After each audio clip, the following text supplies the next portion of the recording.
m'avais fait un... Enfin, je m'étais dit que j'allais faire des vidéos tous les jours. C'était quelque chose qui me... C'était une idée qui me plaisait vraiment. Bon, elle me plaît toujours, puisque je le fais.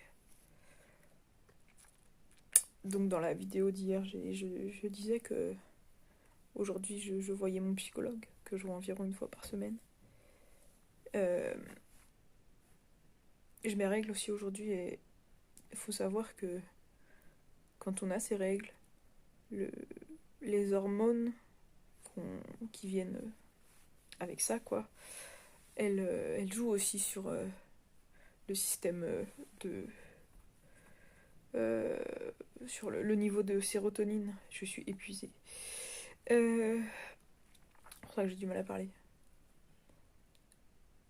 Et que forcément, bah, enfin voilà, on a, forcément ça te fait un dérèglement hormonal et toutes les sautes d'humeur. Moi, chaque mois, de toute façon, j'ai une crise existentielle plus ou moins intense. Enfin, crise existentielle, c'est toujours intense de toute façon, mais il y a des degrés.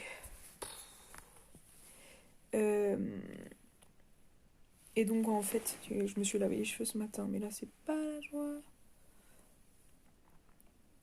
Et donc, en fait, ça coïncidait aussi avec le rendez-vous de psy, qui, en fait, j'ai vu mon psy avec mon copain la semaine dernière. J'avais envie de... Enfin, parfois, on a des difficultés et avoir un point de vue extérieur... Enfin, moi, j'ai confiance quand même en mon psychologue, et le point de vue extérieur, je savais qu'il me ferait du bien, quoi, et ça s'est plutôt bien passé, en fait. Et aujourd'hui, je lui ai demandé ce qu'il pensait, ce qu'il avait pensé de Rudy. Moi, ça fait 1 an que je le vois et que je lui parle de tout. Et de nos difficultés, tout ça, les difficultés qu'on a, c'est que lui, tiens, il vient de me répondre, c'est que lui, il exprime pas ses émotions, ou en tout cas pas beaucoup, enfin en tout cas il ne les dit pas. Il, il peut avoir comme un masque sur son visage, et ça c'est difficile pour moi qui suis parano, comme je disais, et qui ai tendance à surinterpréter, qui suis hypersensible, qui, qui est énormément besoin de réassurance tout le temps, parce que j'ai pas confiance en moi, et voilà, et le psy m'a dit plein de choses vraiment dur à entendre sur ça, que en fait lui, à force de tout retenir, qu'il allait peut-être péter les plombs un jour. Ça, c'est voilà, c'est quelque chose qui est à savoir. Quand on déjà le mot maladie, on peut l'entendre aussi comme du mal à dire. Et quand on a du mal à dire les choses, à dire ses émotions, à dire sa joie, sa peine, à dire ses besoins, parce que quand on est un couple, quand on est n'importe qui, dans n'importe quelle situation, c'est important de dire ses besoins et de pas laisser l'autre les deviner. Mais voilà, lui, Rudy semble tellement fort, et des fois il peut être triste et il peut juste porter un masque et ça se voit pas, ou être content mais ça se verra pas tellement. Enfin, en tout cas, moi j'aurais du mal à le voir. Euh, et donc voilà, le psychologue m'a dit ça. Il explique aussi un peu la dépendance. Enfin voilà, moi je suis quelqu'un qui a des dépendances, qui dépend affectives, des dépendances affectives, un besoin de reconnaissance, un besoin d'être aimé, et ça crée ma dépendance, logique. Euh, et, et il explique voilà, que je suis un peu en voie de guérison, entre guillemets, même si on guérit jamais vraiment, et que je vais finir par réussir à avoir cette indépendance, quoi. Il explique aussi que quand on est objectivé, donc pris comme un objet par les autres, par ses parents, enfin effectivement plus par ses parents, on a aussi tendance à, premièrement, à se voir soi-même comme un objet, comme un objet, c'est-à-dire quelque chose qu'on va utiliser, quoi, et pas qu'on va prendre quelqu'un dont on va pas écouter les réels besoins. Parce qu'un objet, on l'utilise, mais on n'a pas... Voilà, un objet. Euh, et, et qu'il faut personnifier. Je sais pas quel est le terme psychologique de ça. Enfin, voilà, enfin, il a parlé de plein de choses qui m'ont énormément perturbée, qui m'ont énormément fait douter. Moi, je lui ai dit que j'étais dans une recherche de... Enfin, et voilà, il m'a dit, non mais Rudy ne peut pas vous aimer parce qu'il ne s'aime pas non plus. Et il est masochiste parce que, voilà, il a la drépanocytose, c'est une maladie du sang qui fait souffrir. Il a souvent des migraines. C'est pas quelqu'un qui est en bonne santé, même si, voilà, il a pas de crise comme ont beaucoup de drépanocytaires qui ont des crises de douleur aiguë, tout ça. Lui, il en a, mais en fait, voilà, il se plaint pas. Et pour le psy, lui, il s'inflige des douleurs. Et voilà. Et on a aussi un problème à communiquer quand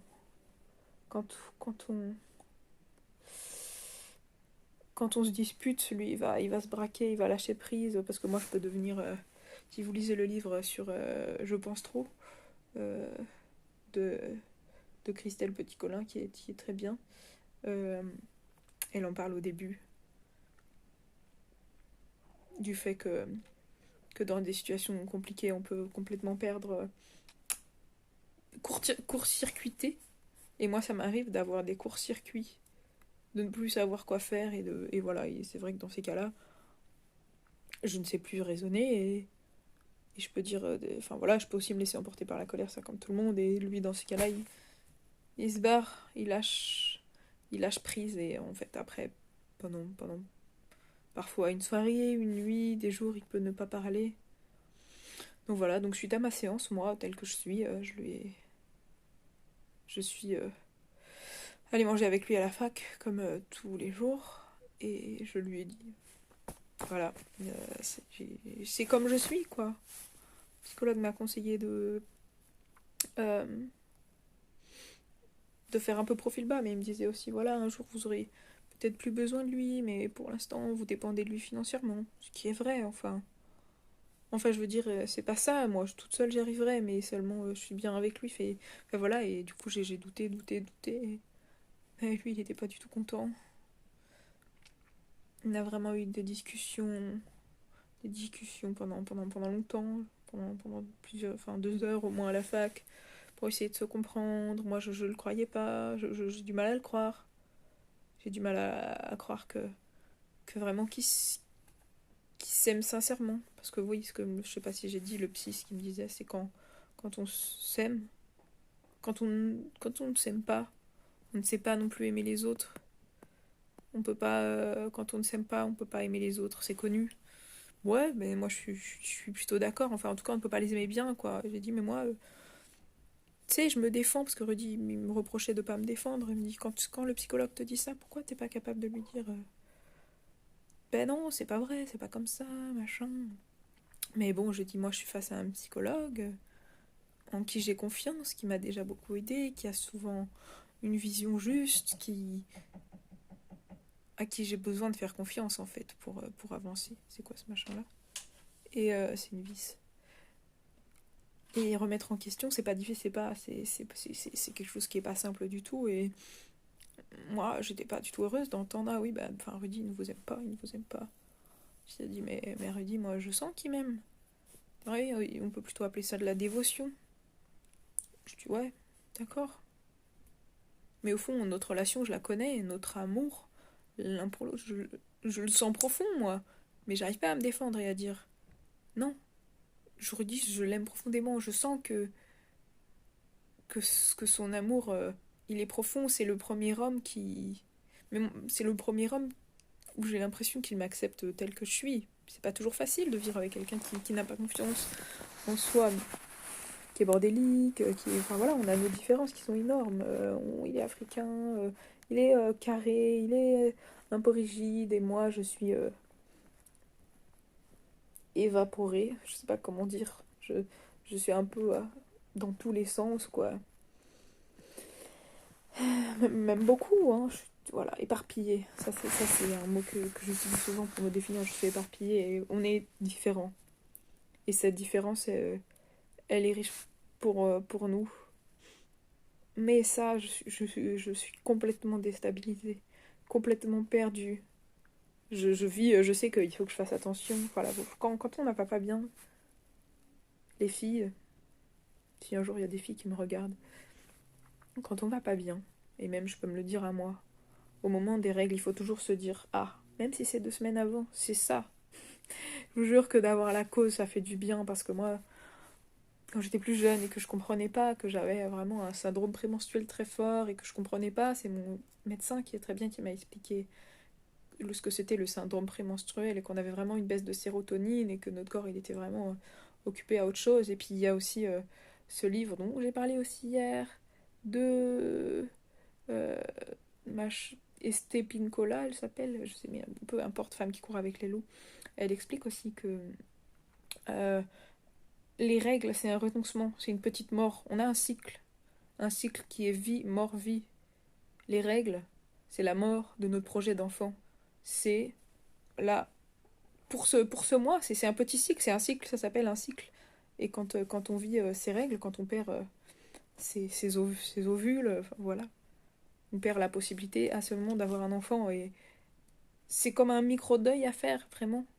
Chaque cycle, c'est un micro-deuil à faire. Et toutes les perturbations du corps aussi qu'il faut vivre. Alors vraiment, faut qu'on se souvienne dans ces moments-là euh, que c'est ça.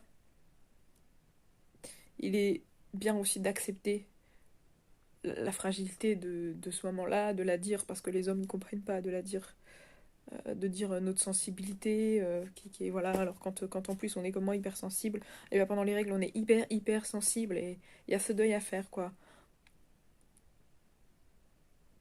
Mais moi ça me fait du bien, parce que mais je remets tout en question, essayer de vous dire, tout remettre en question chaque mois, j'en peux plus, il y a des moments je suis allée voir le médecin et j'ai dit, je vais prendre des antidépresseurs, quoi, j'en ai déjà pris souvent, et là...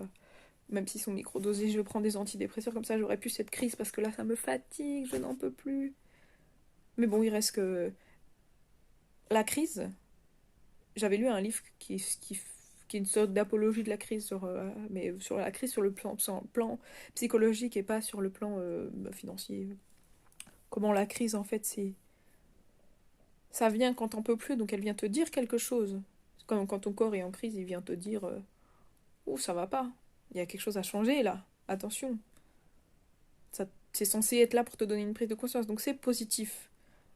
Mais putain, on en chie quoi, c'est dur. Voilà, alors je sais pas. J'ai pas envie d'écouter toutes ces voix qui me disent qu'est-ce que tu fous de ta vie, tu t'enfermes avec ton mec, tu vois que ton mec, t'es dépendante de lui pour tes études, parce que oui, je vais dépendre financièrement de lui quand je vais faire mes études, je dépends de lui sur plein de choses, parce que lui il sait prendre des décisions et que moi j'ai du mal, parce que j'ai pas confiance en moi et que lui il a confiance en lui, que lui il est fort. Il est fort. Il est fort et il peut être faible à la fois, mais il est aussi, il me paraît plus fort que moi. Et voilà. Alors j'essaie de pas écouter cette voix qui me dit que ma vie est un fiasco. Parce qu'en fait, c'est pas le cas. Et honnêtement, là, de faire ces vidéos, ça m'aide. C'est une bonne thérapie, quoi. Donc en plus, enfin voilà, l'outil YouTube est un bon outil de stockage. C'est ça qui est bien. Tu peux... Enfin bref. Du coup, ben voilà. Je vais m'arrêter là.